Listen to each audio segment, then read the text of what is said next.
పితా పుత్ర పవిత్రాత్మ నామమున ఆమేన్.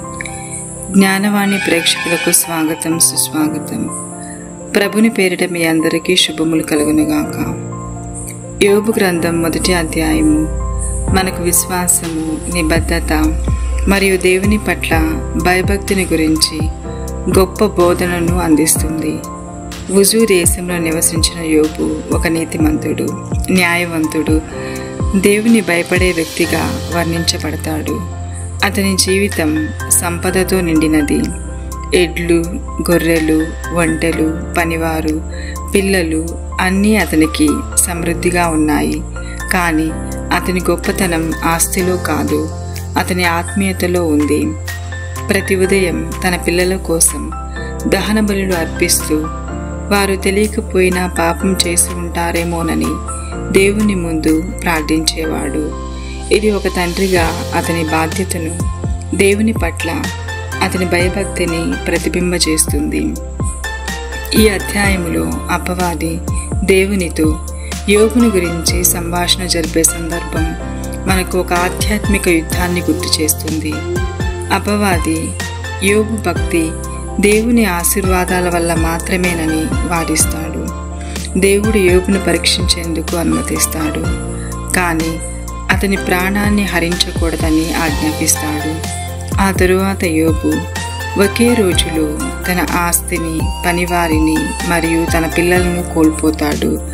అయినప్పటికీ అతను దేవుణ్ణి దూషించకుండా యెహోవా ఇచ్చెను, యెహోవా తీసుకొనెను, యెహోవా నామము ధన్యమగునుగాక అని చెప్పి దేవునికి నమస్కరిస్తాడు. ఈ వాక్యం మన హృదయాలను కదిలిస్తుంది. మనం కష్టంలో ఉన్నప్పుడు దేవుని పట్ల మన విశ్వాసం ఎలా ఉంటుంది?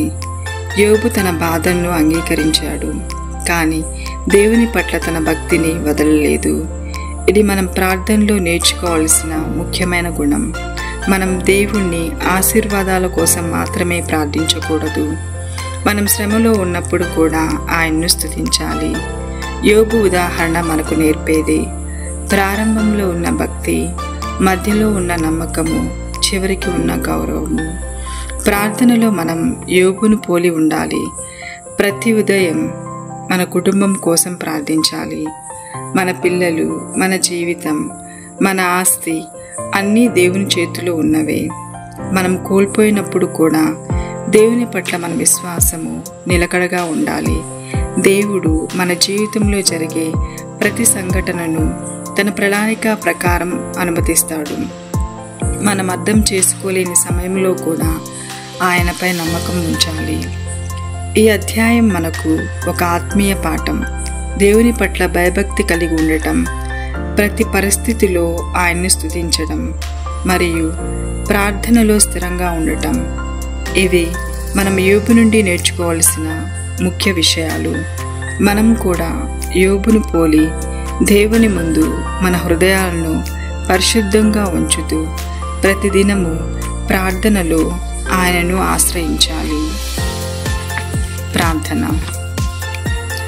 దయామయుడవైన దేవ, యోబు వలె నిన్ను భయభక్తితో సేవించగల గుణాన్ని నాలో నింపుము. శ్రమలోను, సంతోషంలోను నిన్ను స్తుతించగల నమ్మకాన్ని నాకివ్వుము. నా కుటుంబాన్ని కాపాడము, నా హృదయాన్ని పరిశుద్ధపరచుము. ప్రతి ఉదయము నిన్ను ప్రార్థించగల శక్తిని నాకివ్వుము. నీ నామము ఎల్లప్పుడూ నా నోటిలో ఉండునుగాక. ఆమెన్. పితా పుత్ర పవిత్రాత్మ నామమున ఆమెన్.